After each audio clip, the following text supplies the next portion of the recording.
Alright, so this is gonna be a build guide, endgame build guide for a elemental rapid fire build. We're going to start by going into the abilities slash skill tree, then we'll go into the gear slash aspects, and then I'll top it off with my Paragon boards and point allocation. Okay, so this build is based off of the combo points specialization. It uses the combo points to emphasize our rapid fire ability. What the combo points does is it increases damage and arrows fired. You can see one combo point will give you a certain amount of damage with 6 arrows. Second combo point will give you a certain amount of damage with 7 arrows. And then another combo point will give you a certain amount of damage with 9 arrows.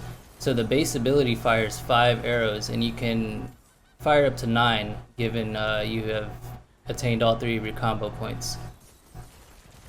The best way to accrue these combo points is using puncture and using fundamental puncture, which will split your blades into 3.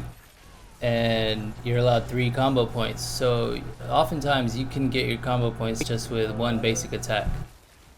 And they said they'll let me know my official post. The rapid fire modification that you're going to want to use is advanced rapid fire. We'll be doing a lot of evading in our gameplay, and what this does is your rapid fire deals 30% increased critical strike damage for 3 seconds after you evade. The trap skill I'm using is poison trap. I've played around with death trap. I've used caltrops before. I know you can make the caltrops freeze, but I'm leaning towards poison trap for a lot of reasons, which I'll get into later. I have all 3 imbuement skills. We have shadow imbuement, poison imbuement, and cold imbuement. Okay, so getting into the imbuements, I use all 3. Starting with cold imbuement, we use it because it freezes our enemies. It totally stops them from playing for a little over 3 seconds. Poison imbuement, it's going to be mostly for single target execution, things like elites, bosses, things that really need to die. Maybe the enchanting mobs, the purple glowing ones. Shadow imbuement, it's for mass targets and energy recovering, because it recovers energy when you kill an enemy who's infected with shadow damage. The key passive that we're going to use is exposure.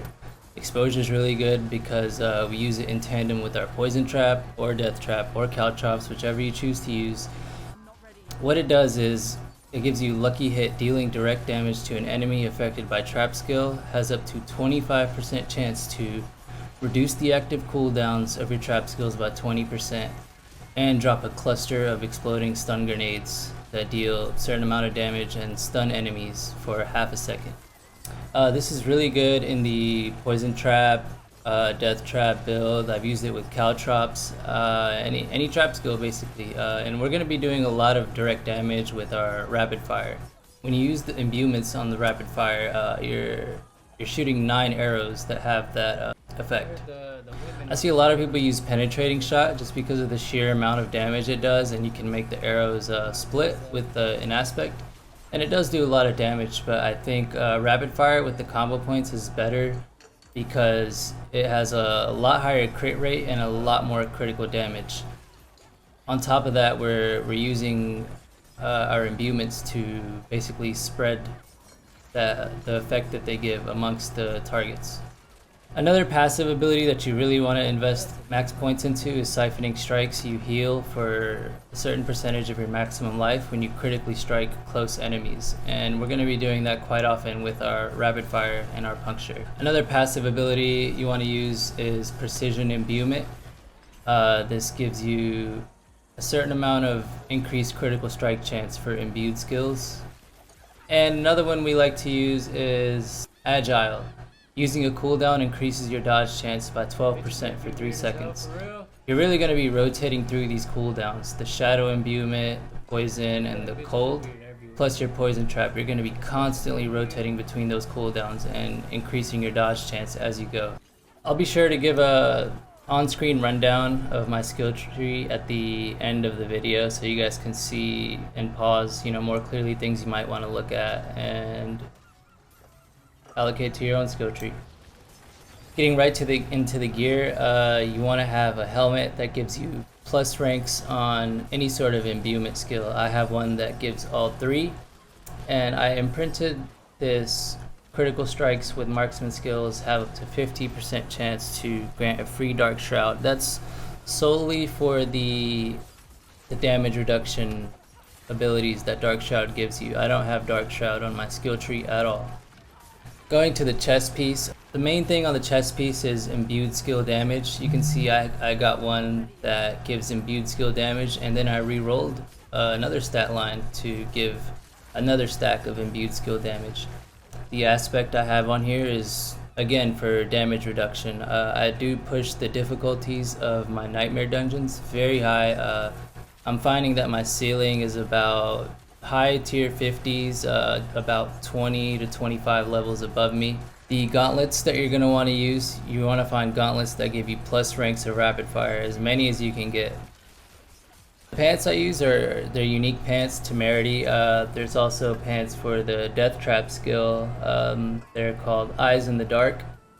And they both have their own unique pros and cons, right? But I find with the Temerity, the barrier ability that it grants you is, once you get used to it, it's hard to replace. Having up to a certain amount of your maximum life as a barrier basically makes you more of a tank.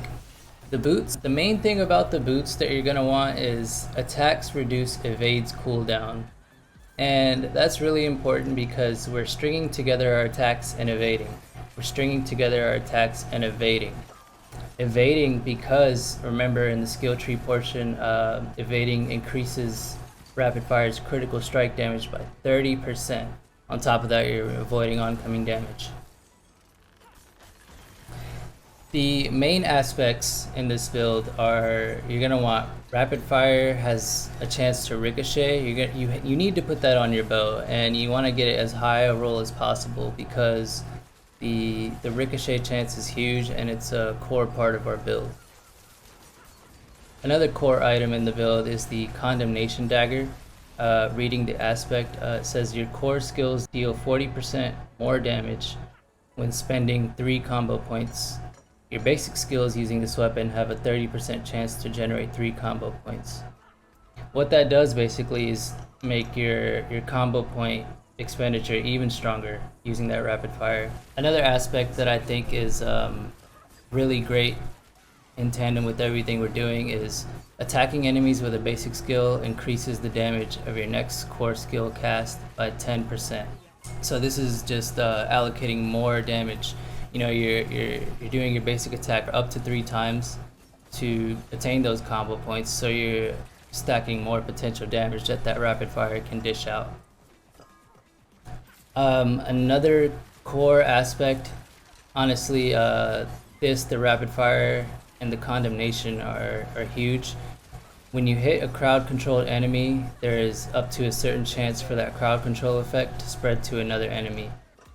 I really think you should put this on your amulet because it makes it up to 75%. I had it on boots that made it 50%, but with this I find that pretty much always the crowd control that I got is spreading.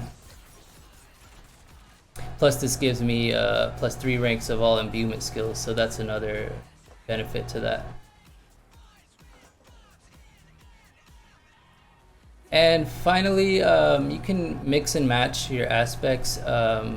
Aside from the ones that I mentioned are core to the build, being the rapid fire, the condemnation, and increasing the damage of your next core skill with your basics. You want to focus on attack speed. I find that the more you can speed up this process of attaining your combo points and shooting your rapid fire, the better, right? So I kind of put in attack speed anywhere I can, or damage reduction. Those are 2 of the other main things I want to go for. Okay. Getting into the Paragon board, the first glyph that I have is Ranger. For every 5 dexterity purchased, marksman skills deal a certain increased amount of damage, right?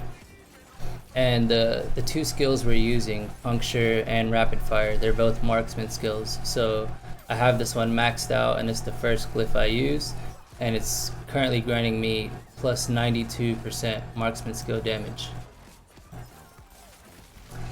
The next board I chose to go into was Cunning Stratagem, mainly because it focuses on the combo points. The next glyph that I use is Efficacy.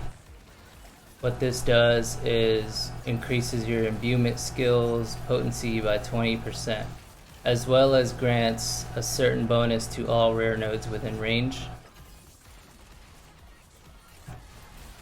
The next board that I chose to go into was Cheap Shot. We're doing a lot of crowd controlling, we're spreading a lot of crowd controlling, and what this does is you deal 5% increased damage for each nearby enemy that is crowd controlled up to 25%. So it's really just an extra damage boost for the crowd controlling efforts that we're doing. The glyph that I have in the Cheap Shot socket is Infusion. I'll put the details on the screen, but it really helps out for our imbuement skills.